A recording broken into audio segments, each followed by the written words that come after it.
Chapter. We're talking real money. We, here at Talking Real Money, have always been big advocates of financial education. Heck, it's what we do and have done for literally decades. Tried to educate you about how money works and how you can make it work for you better. So we're always saying, yes, more financial education is better, particularly in schools, high school and college. Let's start young. Let's give them a solid financial education. It sounds like a no-brainer, a great thing across the board. Who knew we would have to qualify the darn thing? Hi, everybody. Welcome to Talking Real Money. I'm Don. That's Tom. We're here to financially educate you, but in a way that we believe is the right way. Who knew there was so much bad education going on when it comes to financial education? Yeah, it turns out, by the way, there's now 30 states that have laws or regulations requiring that students complete a personal finance course.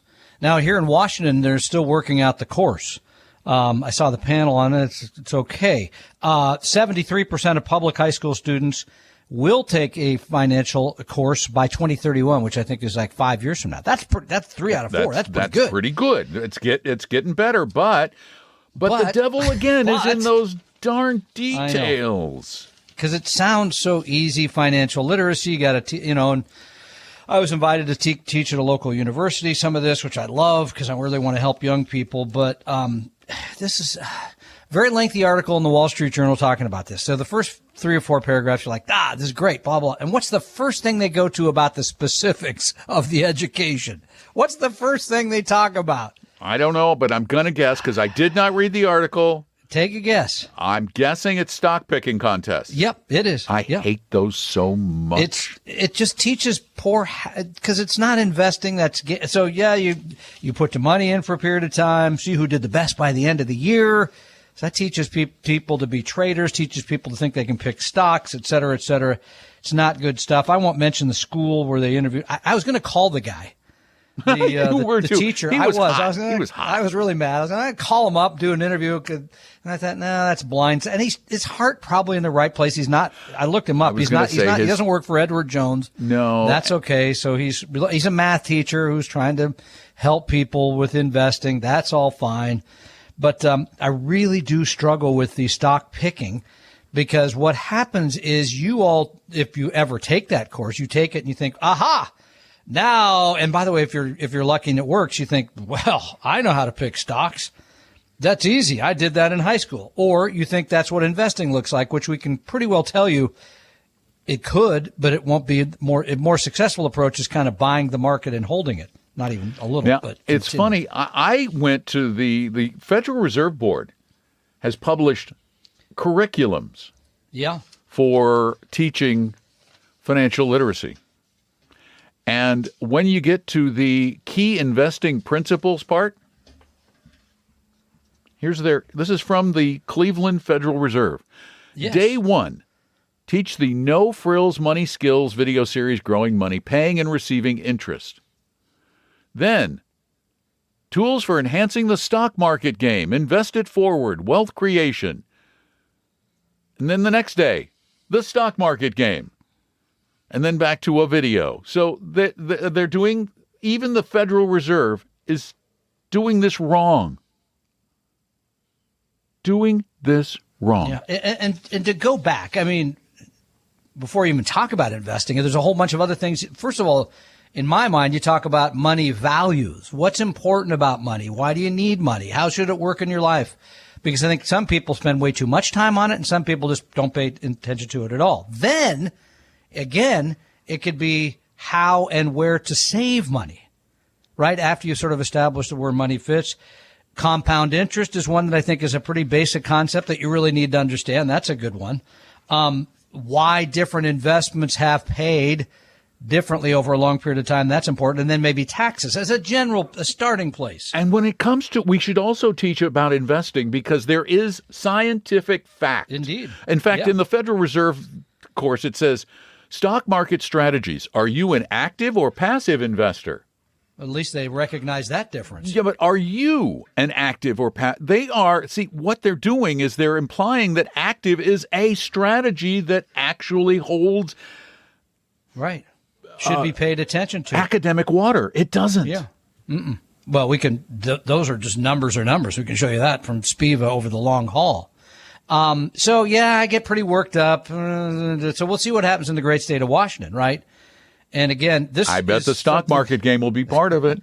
This gets into colleges as well, because you remember my son came home from his small school where he was taking the investing course. And I showed you this. He brought home what the curriculum was. Mm-hmm. And it was all about futures trading and options. All I said, I thought you guys were all going to be teachers and stuff. What? You're learning how to be a hedge fund manager or something? No, this is way wrong. I went to the dean, if you may remember. I do recall, yes. This is baloney. And she said, yeah, the guy's been teaching for 20 years. He's retiring.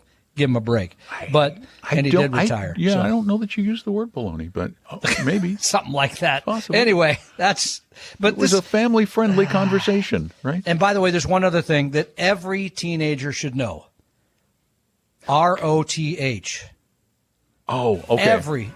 Every teenager should know a Roth. Because if you save something in a Roth after you have any employment at all, you will thank me in 40 years. I won't be here, but you'll be saying thank you, and Tom, talk your grandparents and parents into a 529 plan that can become a Roth later. Bingo. 855-935-TALK is our telephone number. We've got lines open. Tom and Don are talking real money.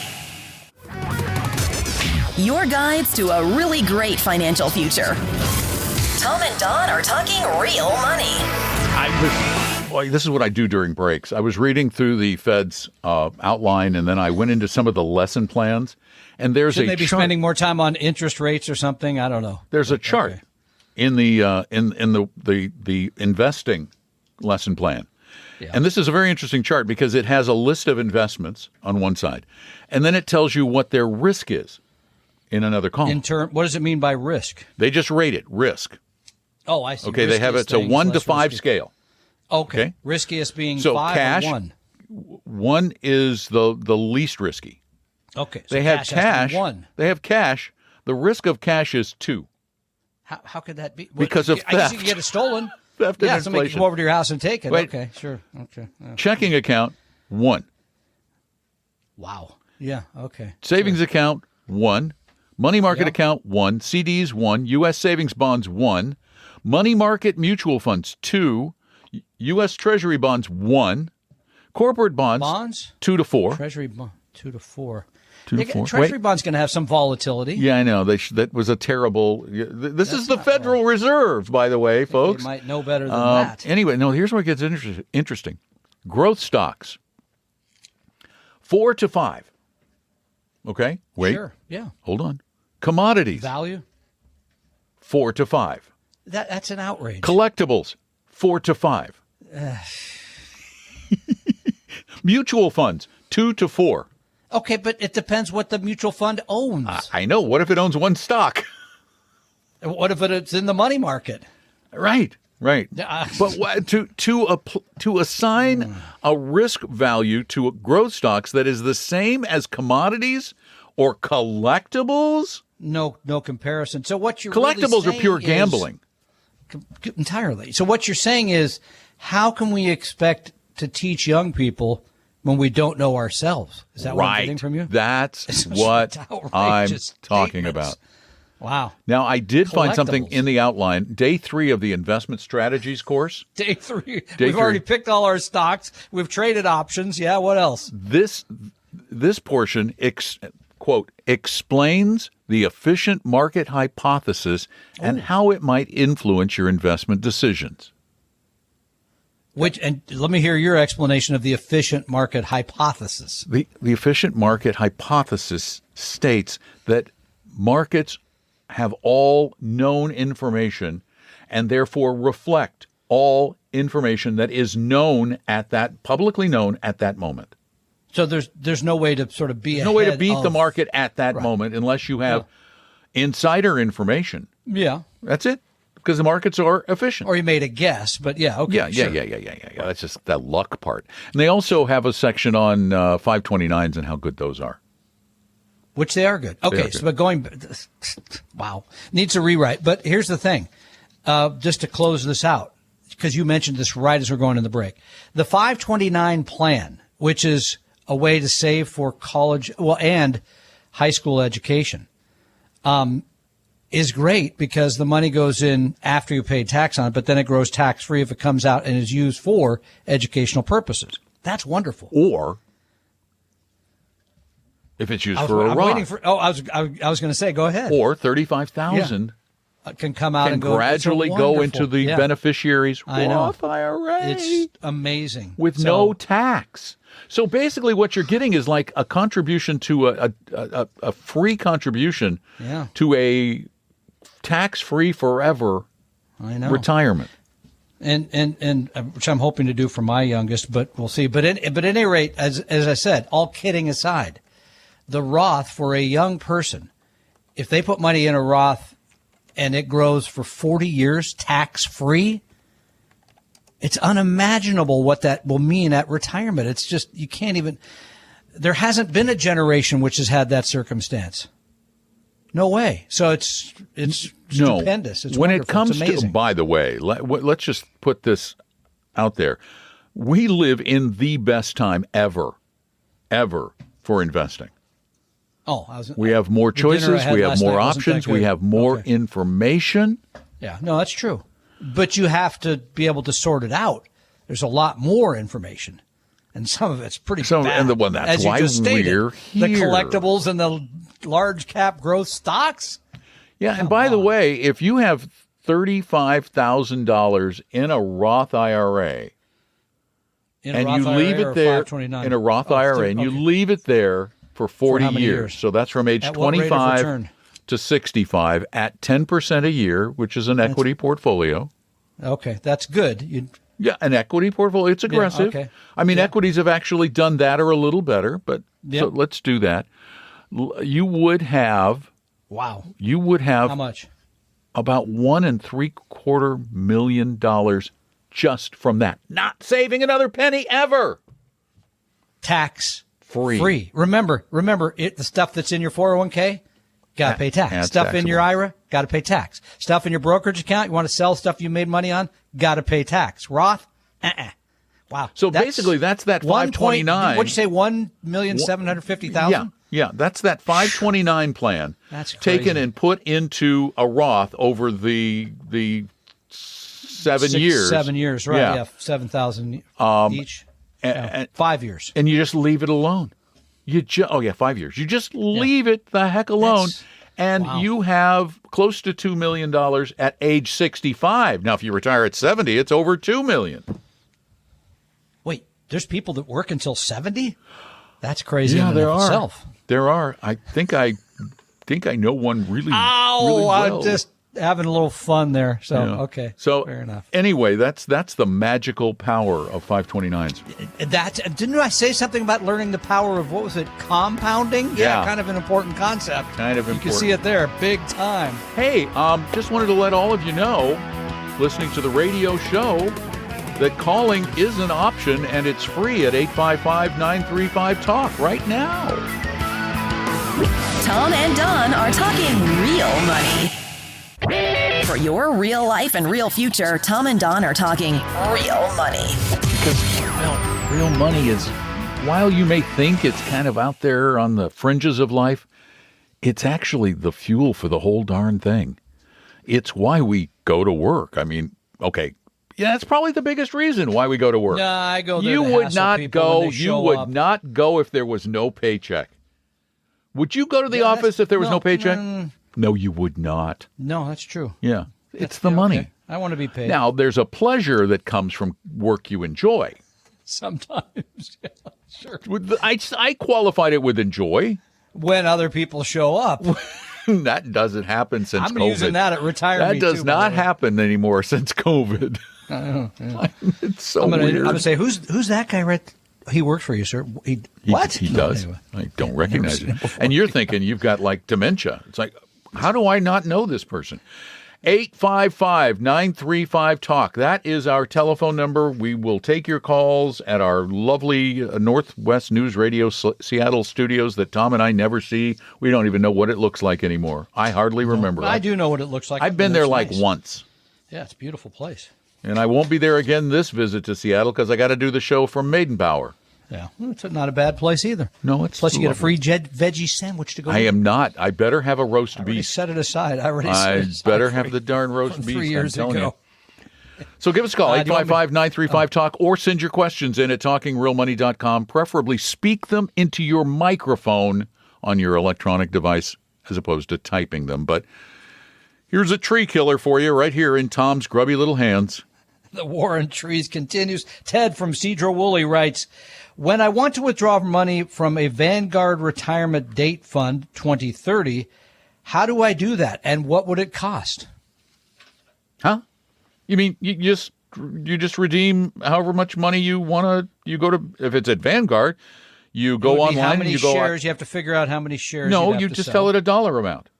They'll do fractional. Mutual fund, pardon me. Yeah. Okay. That's right. Fractional. So, they'll do fractional. It costs nothing. And it costs zero. There is now, no that cost. said, if it's in a target date fund, I hope this is in a qualified like IRA type account. So now you have to consider the taxation. Now, he didn't ask about it. He just asked how to do it. I know. I'm just putting that out there because if you don't understand this, you might not understand that. So you might, and I tell this to most people, the smart thing under that circumstance is probably to have them withhold the 20%. Just set it aside, give it to the government, then you don't even have to deal with it later. If it's in a taxable account. If it's a taxable. Right. No, you mean qualified. Qualified. That's right. Yeah. Non-taxable account. But otherwise, no, you just, as Don said, you could go online, tell them I want $4,000. Yeah. They'll send it to you. There's no tax for trading. Now, there is no cost for trading. If it's not at Vanguard, though. Oh, good point. If it's at Schwab, for example. What do they charge? We haven't looked that up in a long time. I think it's $75. Oh, good Lord. So I do, but I may be wrong. Let's find out. That is something that really has never ended. I keep expecting it to, but if the because they make nothing, doesn't kick back, right? If they don't give anything back to the custodian, then they say, well, we're going to have to charge you because we're not making anything on this deal. So everybody's got to get paid, I guess, right? And a few funds kick back to them, but they kick back from their 12B1 fee, which Vanguard doesn't have. There's another reason don't exchange traded funds. I was so wrong. I think it may have been 75 in the past. How much now? It's $0 to sell, $49.95 to buy. Okay. That's better. So this is on the sell Vanguard side, at where? At Schwab. At Schwab. At Schwab. So Ted, so some of this, as Don's correctly pointed out, will depend on the custodian. If the money's custodian at Vanguard, no charge, and you just sell the amount that you want. If it's custodian somewhere else, also no charge. Is what you're saying? Well, I know that at Schwab. I don't know about everybody, but Schwab does not have a sell transaction fee, only a buy transaction fee of $49.95. But why would you own a Vanguard fund at Schwab? I mean, just go to Vanguard, own it there. Well, remember back in the day when we were all mutual funds? Yeah, that's true. We had dimensional funds, and they don't kick back anything, so that was expensive. They were transaction fee funds. Remember, I think when we started the firm, we got it down to like $25. We got it down to $20. $20, that's right. And yeah, how'd you and get down to other firms were going, how did you get that low? Schwab would not go that low. They knew us. And no, they knew that we'd be managing $1.5 billion as we are today from our little office. They knew that from our $10 million that we'd be at $1.5 billion. No, we started with $1 million. Oh, I thought it was. I went in the day to give them the paperwork at Schwab. I can remember doing that. And they said, "Look at that million. If you did $1 million now." No, they knew us from Merriman. They knew we were going to grow, and they made us a deal. So that's why. I'm sorry. I thought they just liked you so much. Oh yeah, that doesn't come into it. All right, I'm looking at the lines again. Not really, kind of indirectly, and I just don't see anybody calling. So, 855-935-TALK is our phone number. Believe me, you want to call. Tom and Don are talking real money.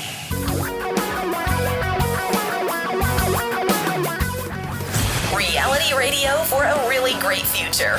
We're talking real money. I know I'm beating a dead horse, but here's the number again. Sorry, where horsey. Does that expression come from? I guess when you had the thumb one. I figured that one's easy. Beating a dead horse, that means when you've been riding and you kill your horse and you're like beating it to try to get it up and run again. Yeah, that's beating a dead horse. Okay. Of course it is. Okay. Of course that's what that means. I'm just asking. Think about it. How many Westerns have you seen? You know, and then the horse goes down and the guy's going, get up there behind me. Anyway. Not that big a Western guy. What I was going to say is. I have no idea. I was going to say the phone number. 855-935-TALK, 855-935-8255. So many investors, just generally, most investors are incredibly fickle. They sort of follow the crowd. Mm-hmm. For a long, long time, all we wanted to be in was the S&P 500. You know, and you didn't want international. You didn't want any of that stuff. You didn't want small companies. They stunk. You didn't want value. Value's underperformed for over a decade.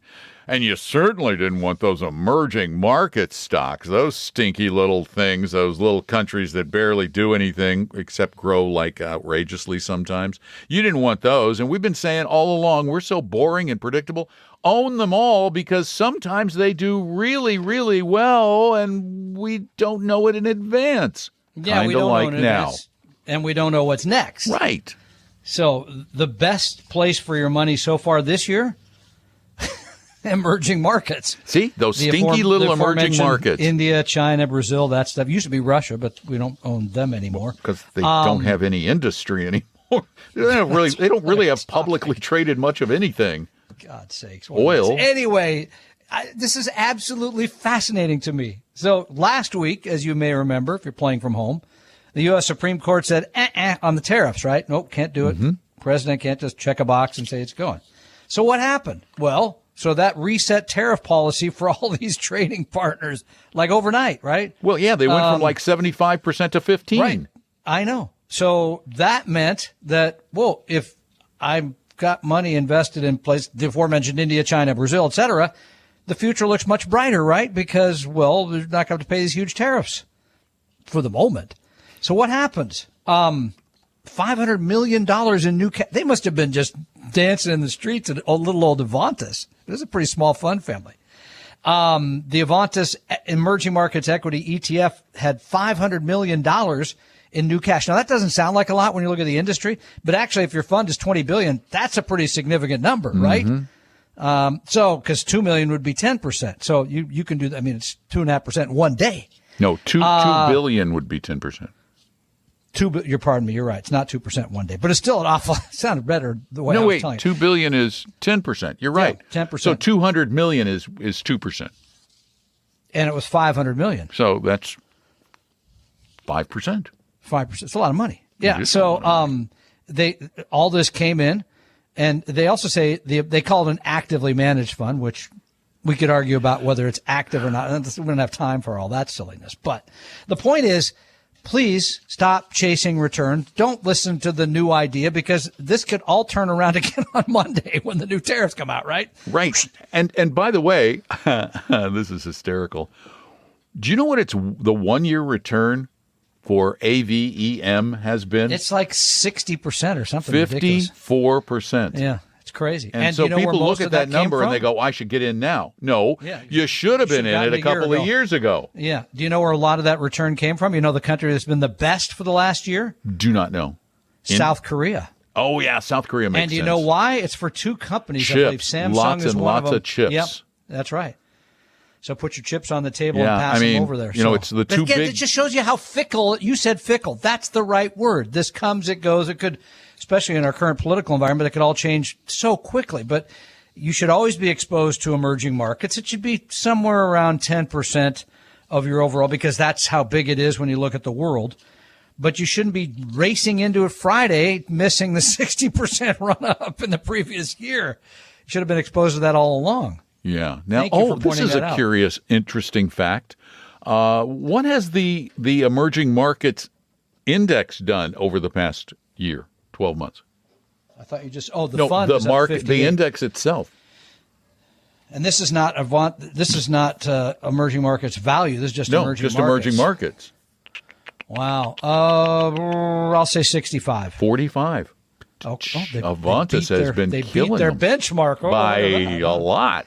That's not their benchmark because they don't manage money that way. But it's the benchmark. Yeah, it is. It's the benchmark. Anyway, so there you go. So, and they call it the largest actively managed exchange traded fund tracking emerging. And we talked to both Avantis and Dimensional. They're all going to be at retirement. We talked to the CEOs of both Avantis and Dimensional, and we said, "Are your funds active?" And they went, "Not really." No, because active means they're picking companies. Active means they're timing markets. Active means they're going to claim that they know something about tomorrow that you don't know. David Booth told me, if you come up with a better term, I'll buy you dinner. Because he doesn't like it. When he buys dinner, it's nice. That's probably. I bet David Booth can afford a really nice dinner. Yeah. They do name the school for him in Chicago, I think, for some donation. Maybe we can have dinner out in his art gallery yard. Don't make me publicly comment on that, okay? You didn't like the art? I'm just, as I said, please don't make me publicly comment on that. It's a little There's a movie foul where you can house. go watch it if you want. Just leave it at that. Anyway. People should watch the movie now that we mentioned it. What was the name of the movie? I forgot. I forget now. Dimensional movie. It was good. It's available the Dimensional free. Movie. I know. I was saying that just because I knew you were going to do a search, and it'll come up somehow. Dimensional David Booth movie. What? Somebody should call us. Call us and tell us. No, I got it. Okay. I got it. Tune out the noise. Tune out the noise. There you go. It's available on YouTube. Errol Morris. It has. Wow. How many? It came out 11 months ago. How many views? 31 million. That's more than our channel on YouTube. That's crazy. Yeah, but like about 31 million more. Right next to it. Very close. Really close. 855-935-TALK is our phone number. We have a call. Tom and Don are talking real money. Your guides to a really great financial future. Tom and Don are talking real money. Warning, podcast listeners. Podcast listeners. Yeah. I don't often comment on the commercials that are played during our program that are heard by the live listeners in Seattle. Sneaking off for a snack. What was it? Yeah, you went out for a snack. You would have been fuming if you heard the promo for Elevate Your Wealth. No. During our show, a show that we do not believe you should listen to. No. We would just as soon you didn't, because we're pretty confident that they're going to try and sell you an indexed annuity. We know they are. We've had people tell us. I know. I was hedging a little bit. No reason to hedge at all. I got to tell you, the fact that it ran during our show almost becomes an implied endorsement, and I want to make it crystal clear that we don't endorse anything they stand for. And you can find us on this point, immovable, intractable, I would say even adamantine. Were you just in the dictionary?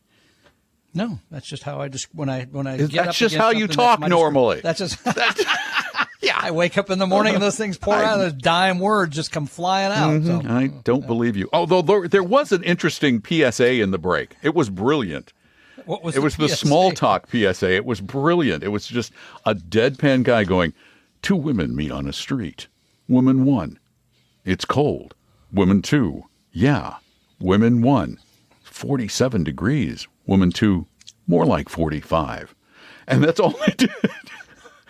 Feels like rain. Yeah, it does.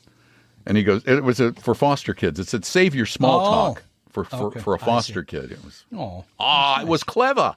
855-935-TALK is our phone number, and we're going back to Seattle again. Lee, welcome to the program. Hi, guys. Hi, Thanks Lee. for taking my call. Glad to do it. My father's elderly. He just turned 89 this week.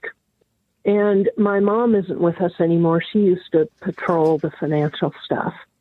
And I was kind of shocked to go in with him to close a checking account at one of our local brick and mortars. And the gal at the desk turns her monitor around, and Dad's got a $200,000 CD. And he forgets these things, okay? Mm-hmm. And he is also not reachable by whatever cell phone he was using at the time. He loses them, and he grabs another one off the shelf. Doesn't have his password for emails. And so they were unable to reach him and rolled it automatically into one account, into something that I think was 8 months, him not being allowed to touch it. We have Okay, an wait, I'm appointment going to get with you to them. stop there, Lee, just for a moment. 8 months because maybe he could touch it, but he might He would have an face interest penalty. An interest penalty, but because if it's a CD, you can certainly get the money out. Oh, okay, great. Because It we may received not- nothing they in may- snail mail about this. Yeah. Yeah. Nothing in snail mail about it apprising us that he even had this. Yeah. And now we have a letter in the mail that says, this is matured and you can do something with it and you have 10 days. I mean, 10 days or what? They're going to roll him into another 1%. I don't know what that means. Wait a minute. Okay, The let's go message back. was he couldn't I touch it. kind of got lost in here a little bit.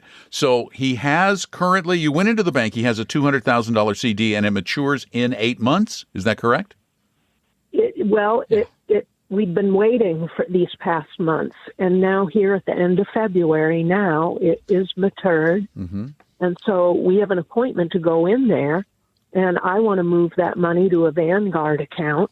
And of course, the branch manager is trying to keep us in-house. Mm-hmm. We have fiduciary people, right? No, they here. don't. And, They don't. They don't. Exactly. They have from your part-time guys' fiduciaries, maybe, but not full-time. Maybe the guy running compliance there. or Right. something No. might be a They fiduciary. probably, if not it's like not Bank of people giving America, the advice. Merrill Lynch No. guys can claim to be a fiduciary at Sure, of times. course. Yeah. Because they are at times, and then they're not at other times. So if it's like B of A or or Wells Fargo, they all have brokerage arms where they can claim to be part-time fiduciaries, but they tend not to act as such because to act as such means their commissions and pay go down. Do you have POA for your father? Yeah. Payable. I do not. POD. He's a little bit suspicious. Oh, power He of attorney. thinks I'm gonna, put him into a home and. All right, here's the deal. Lee. One, my guess is that a CD at a brick and mortar bank doesn't earn much. Right? No. That's what we see on a regular Correct. basis, yes. Yeah. So, I've shown him, thanks to you guys, I've learned about brokered CDs that I do at Vanguard all the time. Yep. And I've had him sit there and watch me on the computer. See, look at even the lowest offerings of late are 3.5, even on, 3 months. Mm-hmm. A lot better than one. You need to march in there with your father or whatever. Well, no, get him, I don't even know That's that what she we're needs to gonna do do. that. or just She liquidate. could do that. Oh, We're doing it. You go to Vanguard and tell them the money's there. They'll figure hold on, that though. out. She's got to make sure that it goes into a savings account and Well, that's doesn't true. roll into another CD. So that has to happen. That order needs to be given, that it does so not it'll get have to rolled be- into a CD. We have to open an account. no, I Either thought you that said or you had you a checking liquidate it. account. Does he have a checking? He must have a checking account there, right? Well, we closed it there. It was a checking account that he had with my mother. Oh. And I we see. didn't even know that CD was there. I was just with All right, him closing then a checking it's account. it's really easy because he's already had an account and it's not going to cost you anything. Just open a savings account, have that $200,000 go into the savings account. Take the account number from the savings account, give that to Vanguard. They'll bring move the it. money over. Yeah, you don't have to do that. Okay, great. And then Okay, we'll do it. get him a 2 or 3 year ladder of brokered CDs with some short maturities and some Mm-hmm. longer ones. Put some in the money market mutual fund Okay. Only if he's going to use the money, but yeah. for money that he might need in the nearer term.